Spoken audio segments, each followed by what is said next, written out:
পর্ব শেষ হয়ে আদেশ হয়েছে, অধ্যাদেশ হয়েছে, গণভোট হয়েছে, সংবিধান সংস্কার পরিষদ আমরা শপথ গ্রহণ করছি, তারা হতে পারেন না, কিন্তু সেটা কিন্তু গঠন হয়েছে। অর্থাৎ আমরা যখন ক্লাস 5-এ উত্তীর্ণ হয়েছি, বিএনপি তখন আমাদেরকে টেনে আবার ক্লাস 1-এ নিয়ে রেখেছে। কেন? কারণটা হলো ওই যে নোট অফ ডিসেন্টের অংশ। যদি নোট অফ ডিসেন্টকে কার্যক্রম ধরে নেওয়া হয়, তাহলে ওটা থেকে রাষ্ট্র কাঠামো মৌলিক সংস্কারগুলো বিধান করা সম্ভবপর হবে না। আজকে আপনি স্বরাষ্ট্রমন্ত্রীর বক্তব্যের মধ্যে শুনেছেন যে তারা উচ্চকক্ষ যেটা গঠন করা হবে সেটা তারা পিআরও দিতে চায় না, দ্বিতীয়ত উচ্চকক্ষের ক্ষমতায় তারা সংবিধান সংশোধনীকে তারা রাখতে চায় না।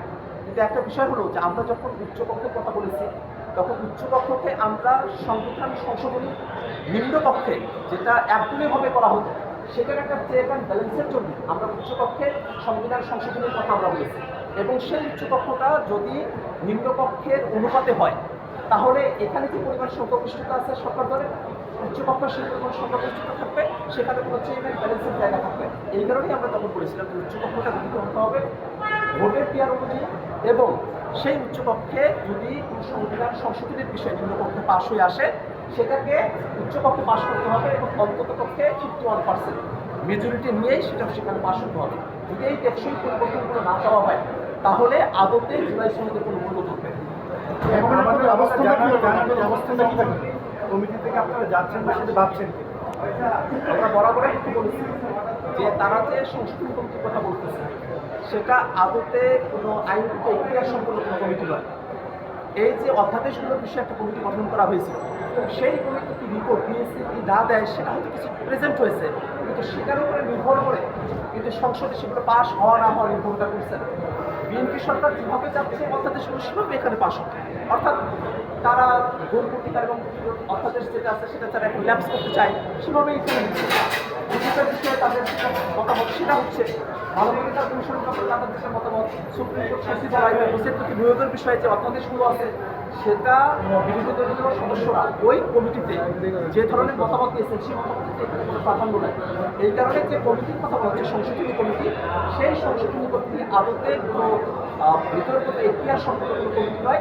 এটা হয়তো একটা কমিটি হবে যে কমিটির উপরে তারা বলছে যে সংসদ সদস্যরাও থাকবে, বাইরের এক্সপার্টরাও থাকবে, তারপরে সুশীল সমাজের ব্যক্তিরাও থাকবে, সাবেক বিচারপতিরাও থাকবে।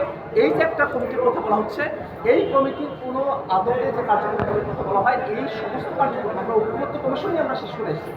এখন তারই ধারাবাহিকতায় এখন সংবিধান সংস্কার পরিষদটাই বাস্তবায়ন করতে হবে।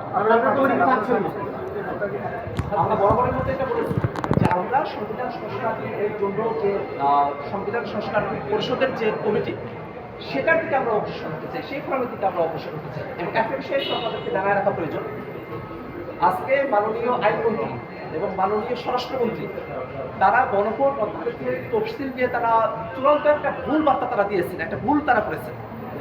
গণভোট অধ্যাদেশের তফসিলের মধ্যে গণভোটের যে ধারা 3 তার অনুচ্ছেদের মধ্যে যে 30টি বিষয় নিয়ে সকল দলের একটা ঐক্যমত্য আছে, সেই বিষয়গুলো সেখানে বর্ণনা করা হয়েছে। সেই 30টি বিষয়ের মধ্যে এটাও আছে যে উচ্চকক্ষ গঠন করা হবে, সেই বিষয়টা সেখানে উল্লেখ করা হয়েছে।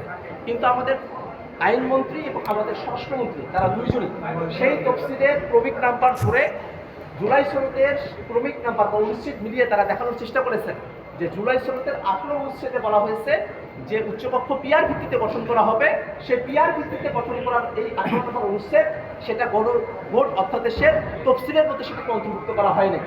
তারা যেটা ভুল করেছেন সেটা হলো এই উচ্চকক্ষ পিআর ভিত্তিতে গঠন করতে হবে, সেটা এই গণভোট অধ্যাদেশের 3 নম্বর ধারার খ উপধারায় এটা বলা হয়েছে, আর তফসিলটা হলো গ উপধারা নিয়ে।